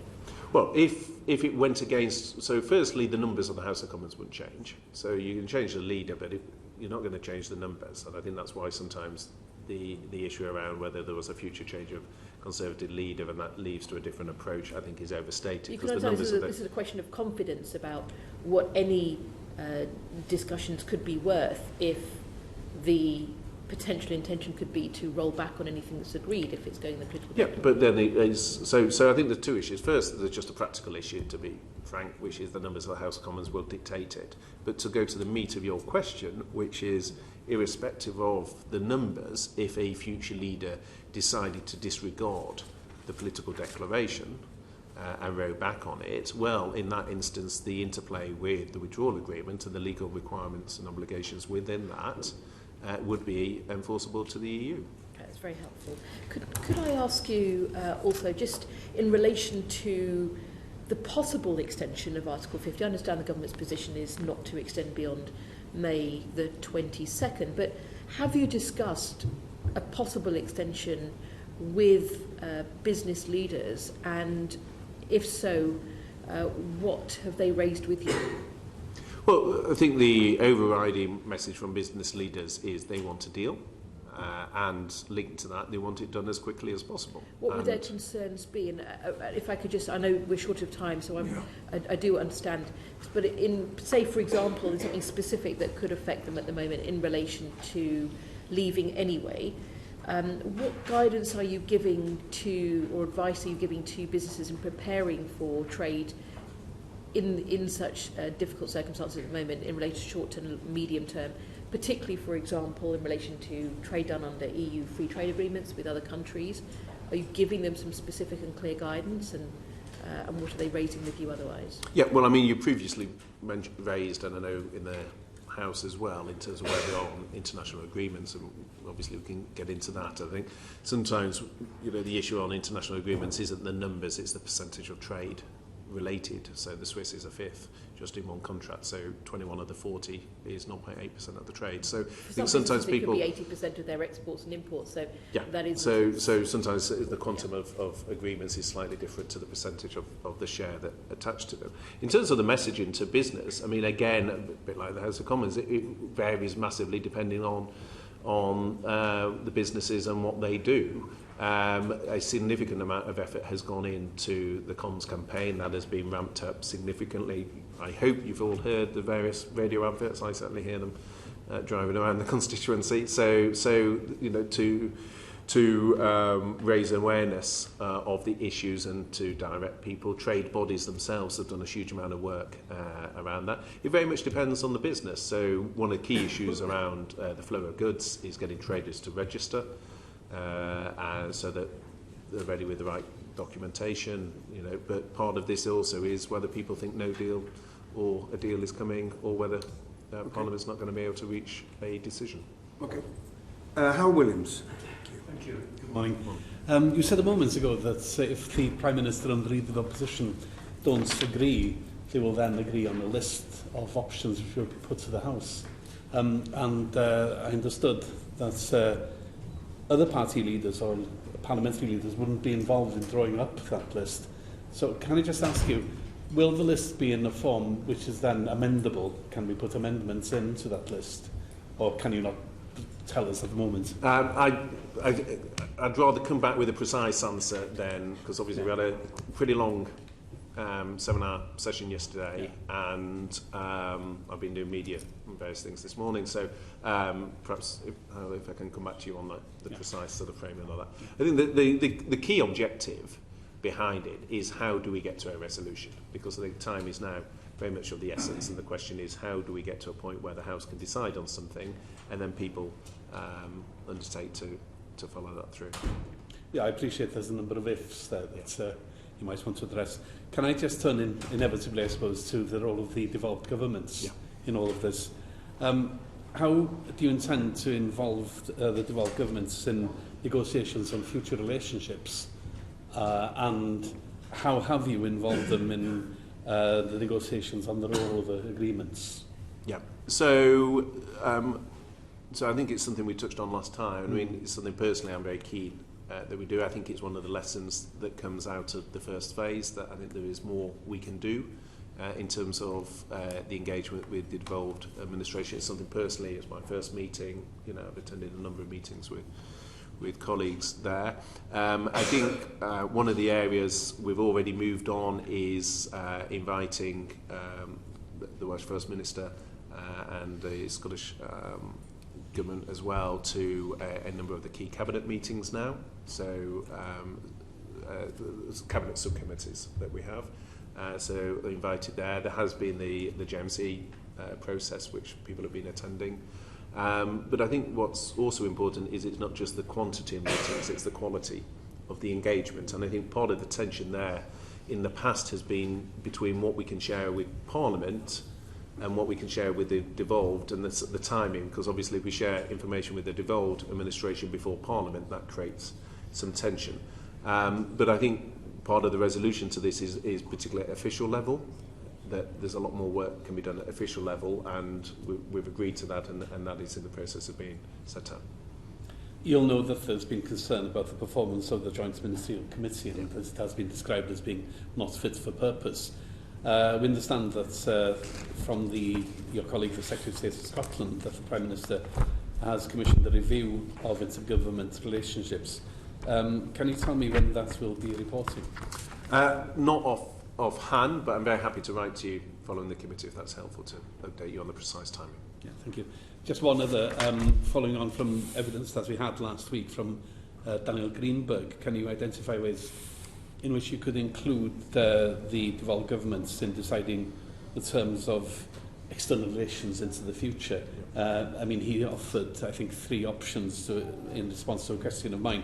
That is either a legal obligation, a duty to have regard, or a duty to consult. Do you have any particular views on those? So I think there's several issues within that. I think there's first, which is the constitutional point of what is a UK decision, and I think from a UK government point of view, then that is important that is reflected in our approach. On the other hand, we very much recognise that particularly as we go into the next phase of negotiation, there will be certain sectors which particularly apply geographically within certain parts of the United Kingdom. And so I think there is very much a desire to work much more closely, and that's why I say not just at official level, but I think particularly at an official level, in terms of bringing in the expertise and sharing a lot more information. And I think that is a lesson that we can take from the first phase, that there is scope for us to do much more on that. And I think as relationships develop, then it's not just the structure, it's also the relationships that enable that to happen. Okay. I mean, the question was about how firm the consultation or the... Well, we had a touch of this with the IMA, and appointments to the IMA, and whether that is something that there's power of veto over or consultation over there. So it is something that I know the Secretary of State for both Wales and Scotland have been discussing with respective ministers, and we are keen to lean into it as best we can. Okay, thank you. Stephen Cunningham.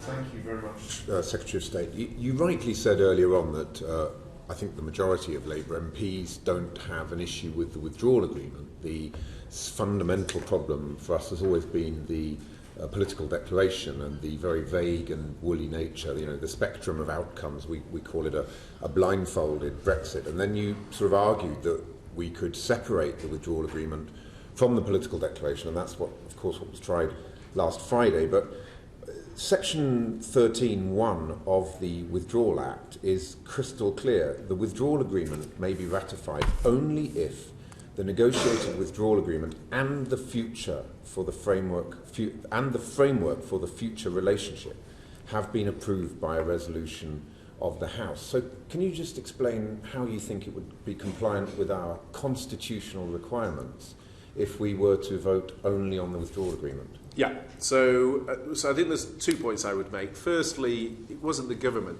that separated the withdrawal agreement from the political declaration, it was the EU Council. And the EU Council conclusion was that a right to an extension to the 22nd of May was affixed to the House approving the withdrawal agreement. So the reason why I think the vote last Friday was so important, and I think to some extent underreported, because we've had so many votes, I think almost perhaps some of the significance of it was underappreciated, is because the EU Council had given us a legal right to extend to the 22nd of May based on a withdrawal agreement, as you just alluded to, Stephen, that they thought the House of Commons largely agreed with. And in rejecting that, we rejected the right to extend to the 22nd of May. So it wasn't the government that made that distinction, it was the EU Council that made that distinction in separating the withdrawal agreement from the political declaration and attaching the right to an extension to the 22nd of May to the withdrawal agreement alone. In terms of your second question, which is if that vote had gone through, and obviously it didn't, but if that vote had gone through, you're absolutely right, it would not have satisfied Section 13.1 in terms of the meaningful vote. But the intention, and this is slightly history now because the vote didn't go through, but the intention was then to address the 13.1 requirement through the passage of the Withdrawal Agreement Bill. It just seems an extraordinary state of affairs that we've passed primary legislation in this House, and that seems to play second fiddle to the situation that you just described. And I think it's just, certainly for us, the blindfold just got thicker without having a political declaration with on respect, the table. because you do take a very close and expert interest in this. So just with respect, firstly is the EU Council that made the distinction, not the UK government. Yeah, and secondly, the requirement could be met through the passage of the Withdrawal Agreement Bill. What I find odd, if I may equally back to you, is in your opening question you said we didn't really have a problem with the withdrawal agreement, but we voted against it and therefore lost the right to an extension to the 22nd when we didn't really have an objection to it. No, the point is voting against something which is not compliant with our own primary legislation, the Withdrawal Act. But just sort of projecting forward a bit then to if the Prime Minister and the Leader of the Opposition are able to agree changes to the political declaration, a number of colleagues have referred to this major concern about the lack of good faith and lack of trust, and that once the Prime Minister has gone, a new leader of the Conservative Party takes over and the goalposts could shift radically and dramatically away from what has been agreed.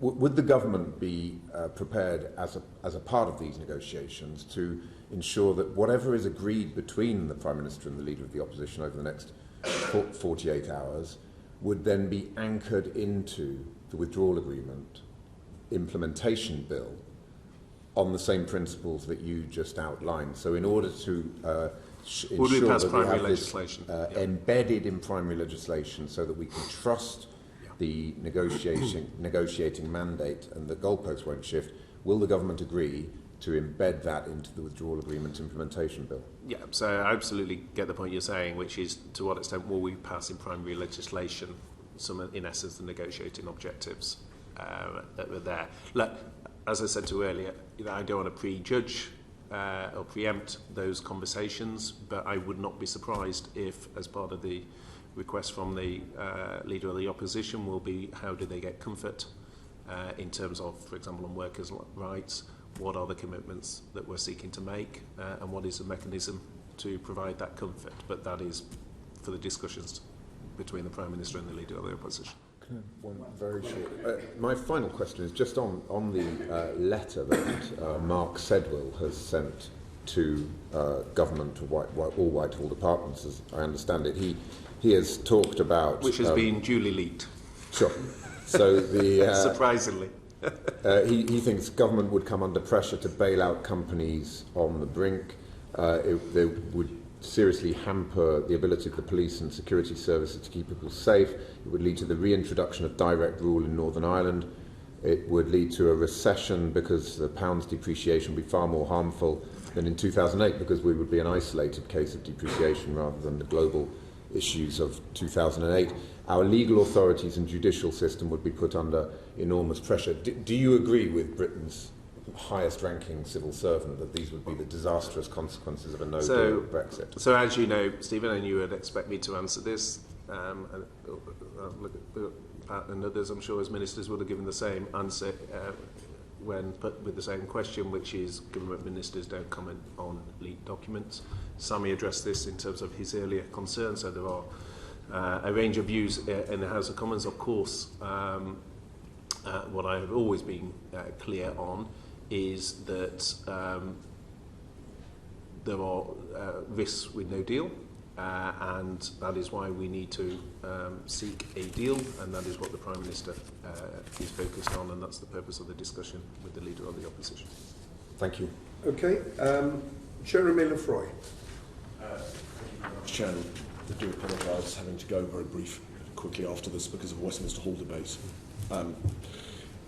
Secretary of State, what is the estimate of the UK's obligations, financial obligations, in the case of no deal? We know about the roughly 39 billion in the case of a deal. Yeah.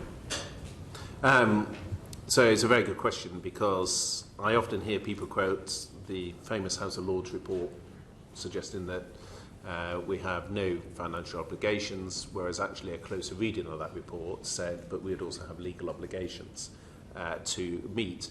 And I think there's several parts to that question, if I may say. So there's certain things where, for example, on tariffs, things are being collected the way you would expect. There is a clear legal obligation. There are certain things that are part of the settlement that has been reached, and the EU would obviously expect that to be addressed.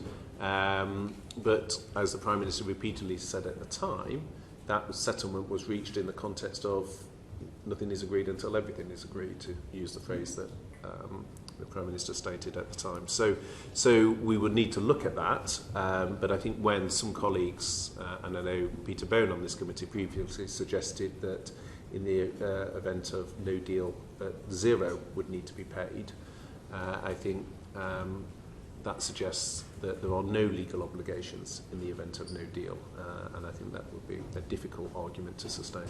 And would you expect us to be required to pay a considerable part or all of the current financial framework up to the end of 2020, even if we're left without a deal, given that if we leave with a deal, we will be within the single market and customs union, and therefore continuing as normal, paying that money?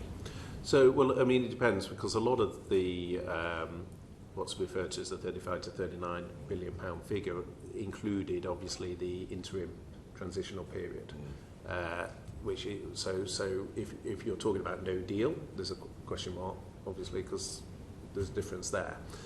Then there's a question within the legal obligations on the hierarchy where they sit. Obviously, I don't want to preempt what would be further discussions with the EU in that context. And there's obviously a question in terms of a no deal, what other arrangements are reached to with the EU.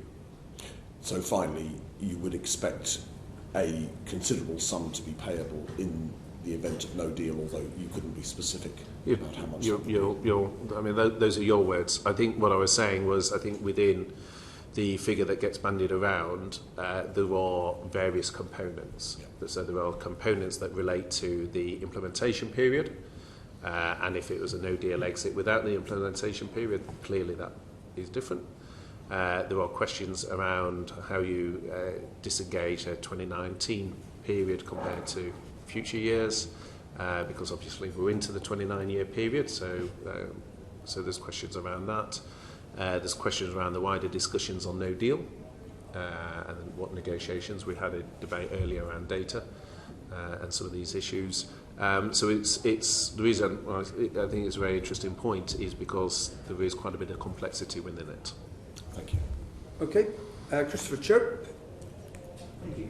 So were you one of the 14 cabinet ministers who voted in support of no deal at yesterday's cabinet meeting? Well, Chris, as you well know, one should always be cautious about media reports, and also that discussions at cabinet are confidential, and so we don't comment on the nature of discussions. So that's all you're going to say about it? Well, it depends what other questions you ask me. Well, how can a national newspaper come up with 14 names unless those names have been divulged by members of the cabinet? You're suggesting what, that something was leaked from cabinet, Chris? That might be a anyway. It's interesting. It's interesting that you're not denying that you're amongst them. Can I ask you this? I'm neither confirming nor denying. Exactly. So you're slightly trying to load the. Can I? You also said that you said that at the cabinet meeting there was no agreement to an extension beyond the 22nd of May. So you divulged that from the Cabinet. But can you also answer the question as to whether there was agreement at the Cabinet to rule out any extension beyond the 22nd of May? So, well again, with respect putting words into my mouth, what I referred to was the Prime Minister's statement, and the Prime Minister's statement referred to the period up to 22nd of May. You said there was no agreement at the Cabinet to an extension beyond the 22nd of May. That's what I because that's in the Prime Minister's statement. The Prime Minister's statement was saying, because it's reflected of what was the EU Council conclusion, which was to give the House a right of an extension up to the 22nd of May. I personally think it's hugely regrettable that we didn't exercise that right last Friday, and therefore the proposal for discussion with the Leader of the Opposition today is in with the context of that previous right, because given that that was agreed by the EU, and it's in the context of Emma touched on it earlier, in terms of the EU European parliamentary elections and the concern around legal risk to the institutions around whether it's the 22nd or you go to, say, the 2nd of July or where on the spectrum that goes. And that's the context around the 22nd date. Can I try it a different way then? The Prime Minister is going to write a letter to the President of the European Council prior to the meeting on Thursday or Wednesday next week.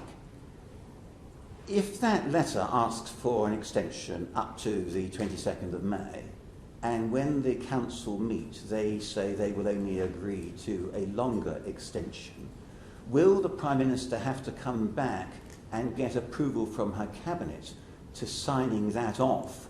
Or has the Cabinet given her authority to sign up to a longer extension at that Council meeting? No, so it's a very good point, and so in answer to that, firstly, there is some road to go before that question arises, because there's a question as to whether through the discussions with the Leader of the Opposition a agreement can be reached. There's a question as to whether the House, through binding votes, could reach a resolution. There is also a question as to whether the EU Council would consent to an extension, and if so, under what purpose. They've been very clear if there was to be a longer extension, all of which arise in essence before, with respect to that question that you pose, which is if the only option was a longer extension, whether that is something that the government would sign up to. But then the timing of that Cabinet discussion will obviously be an issue to look at closer to the time. But really, what I'm really asking is the Prime Minister going to be given a free rein at the European Council meeting on the 10th of April to do whatever she wants, or is she going to be required either by the Cabinet or by Parliament to make any agreement to what happens there conditional upon approval by the Cabinet or by Parliament? So, well, the decision, and I want to just check the precise constitutional point of law, but as a matter of practice, it is agreed by heads of government. Now, I think the normal way would then be for that to be discussed with Cabinet, if we get to that point.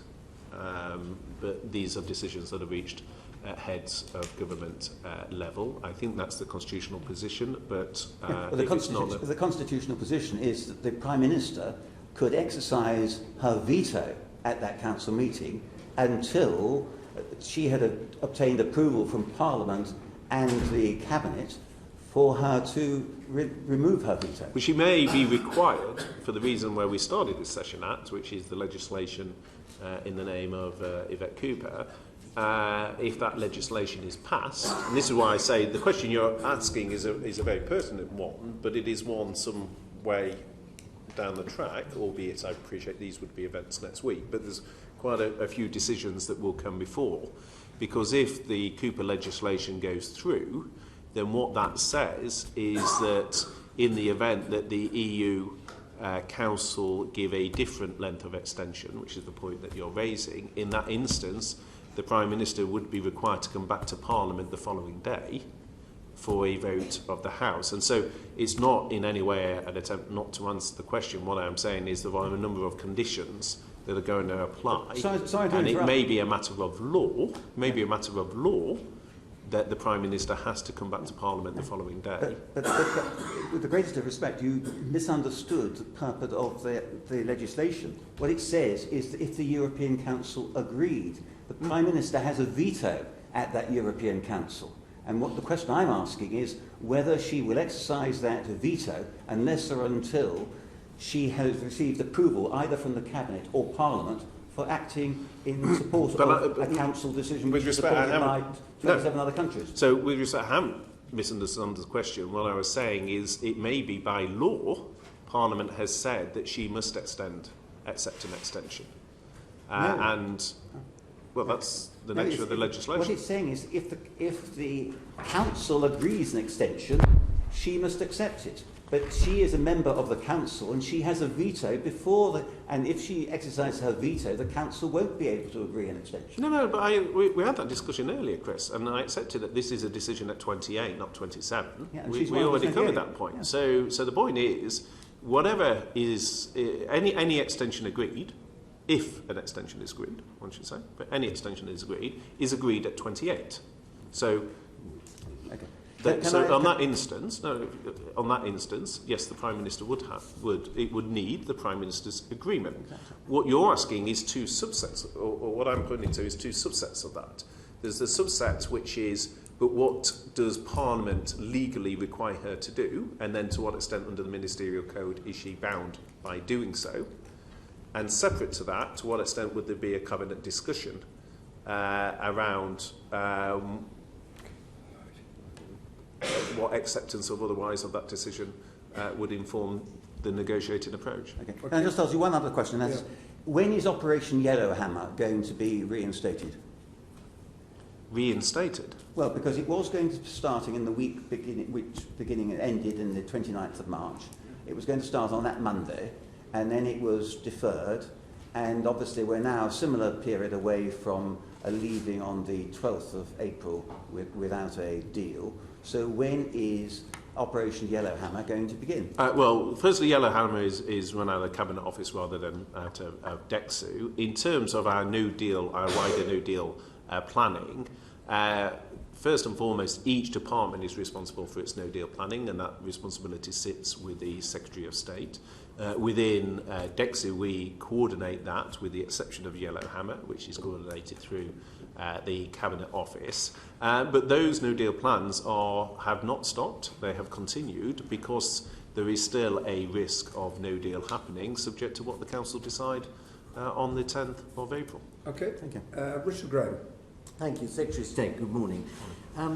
Is there any precedent you can think of where the government of the United Kingdom has reached an agreement with a foreign government or multinational entity and the subsequent legislation not been approved by Parliament? Well, you as a former diplomat will probably know better than I. I'm not aware of any, but we live in strange times. So would it be fair to say that the failure of Parliament to approve the Withdrawal Agreement bill, both on government and opposition benches, given that both parties were elected on a manifesto to respect the result of the referendum, is an extraordinary failure by our Parliament? Well, I think members of Parliament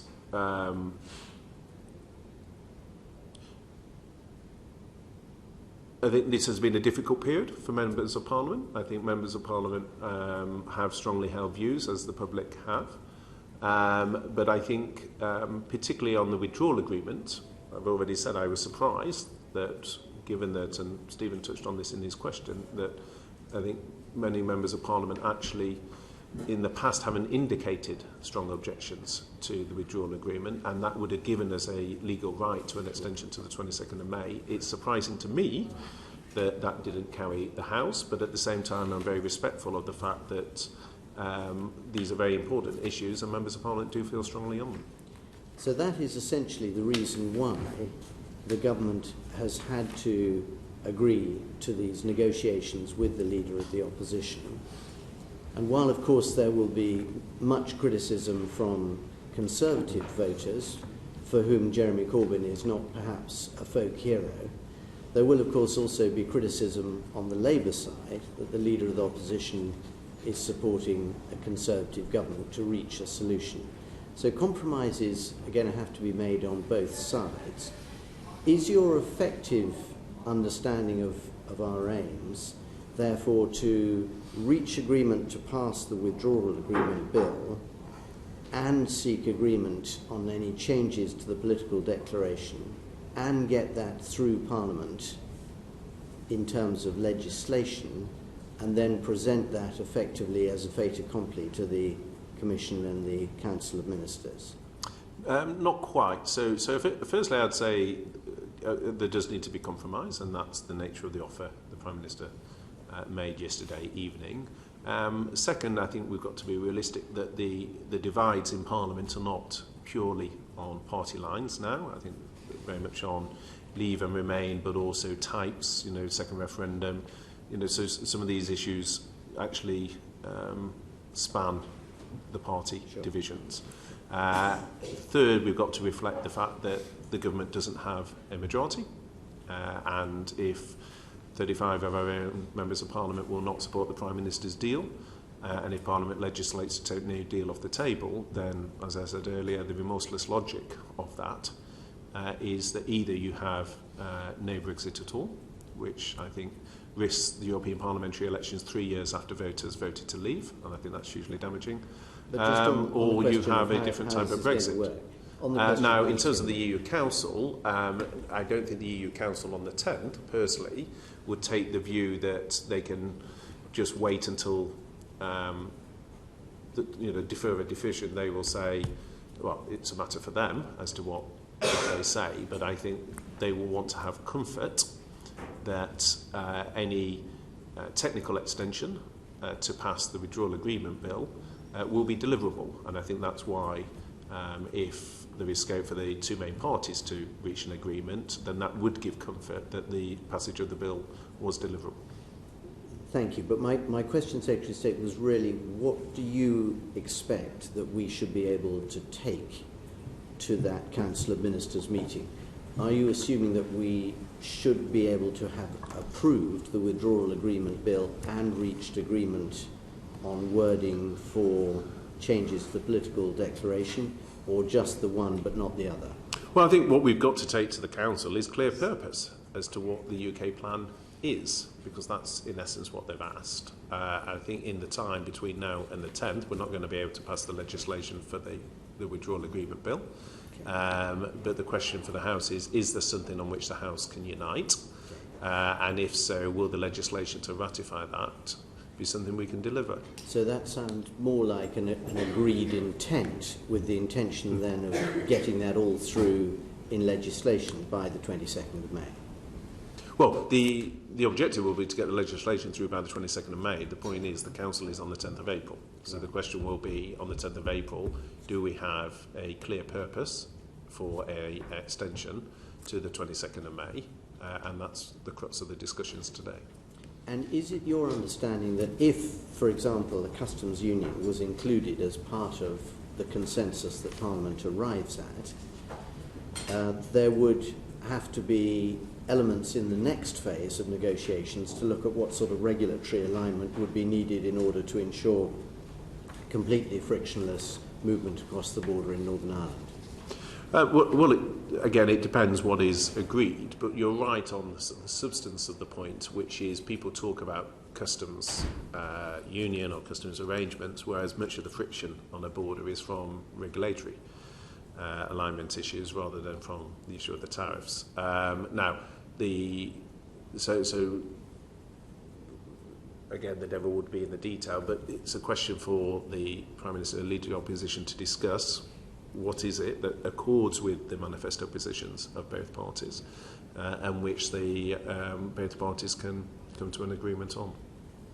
And because quite a lot of our constituents do have difficulties in getting all of the detail of what the single market and the customs union means, can you confirm that being in a customs union still means that we will bring back control of our immigration, control of our fisheries and agricultural policies and not involve significant annual payments?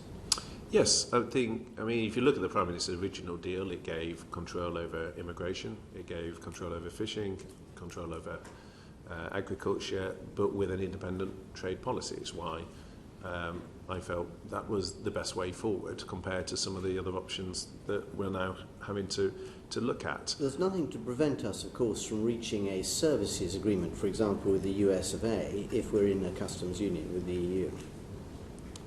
Well, it depends on how desirable it is, what it is that on services as opposed to goods. But services are excluded from the customs union. The question then will be to what extent the US want to include other issues. Okay. Thank you.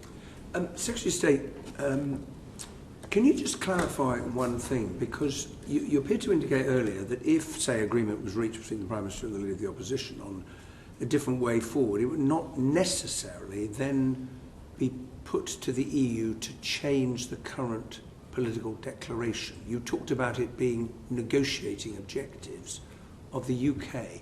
It's a very important point, can we be absolutely clear? Is it the government's intention, picking up Richard's point, if agreement was reached, okay, we want to be in a customs union, would the government then take that to the EU and say, can we amend, I think it would probably be paragraph 23 of the political declaration, to reflect this new position from the UK government? Well, I think that's part of the discussion, I suspect, today will be what is it as part of coming to an understanding. Firstly, if an understanding is reachable, but to what extent? And does that require a change to the political declaration? If so, obviously the EU would need to agree to that, although they have indicated a willingness to respond quickly. What I was referred to in terms of, I think, the exchange with Stephen was alongside that, or separate to that, there are things that the UK can put into the Withdrawal Agreement bill on a unilateral basis. And again, without preempting those discussions, I am sure in the discussions that's where some of the debate will be. No, I understand completely that, for example, the scrutiny and approval process for a negotiating mandate for the next phase of the talks is a matter for the UK Parliament. But on changed objectives, I don't understand why the government would not want to have the political declaration changed to reflect those. You say we'd have to decide whether we're going to do it or not. I don't understand why the government would not want a new and different political declaration to reflect whatever had been agreed, either in the talks with the Leader of the Opposition or through the indicative votes, which the Prime Minister has said quite clearly the government would abide by the decision of the House. Why would you not want... I don't see one precludes the other. What I'm saying is, as part of the discussion, there may be things that require a change of political declaration, but that would then need to be discussed with the other side, because that is agreed. There may be other things where it is a negotiating objective, in which case that is a unilateral decision. Give me an example of a negotiating objective that you think shouldn't be included in the political declaration. Okay, well, if you take Labour's objective, which says that the UK will have a say on EU trade agreements, then you might say that is a negotiating objective and legislate for that. What you're actually saying there is you don't think the EU would agree to that by means of a change to the political declaration. Well, I'm not passing the comment. What I'm saying is, you asked me for an example. I've just given one, which is that there are things where you can say, well, that will be our negotiating objective, and in good faith we're going to negotiate that. There are other things where you may say within the scope of the political declaration, it is already there within the scope, but to allay the concerns, what gets characterised in the Chamber as the Brexit charge, to allay that concern, we're going to narrow it down and agree that with the EU. So that's the distinction I would draw. Secretary of State, thank you very much indeed. Order. Thank you. The proceeding has ended.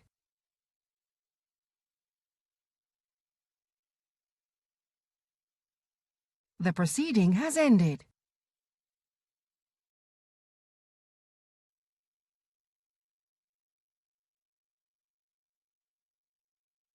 The proceeding will start shortly.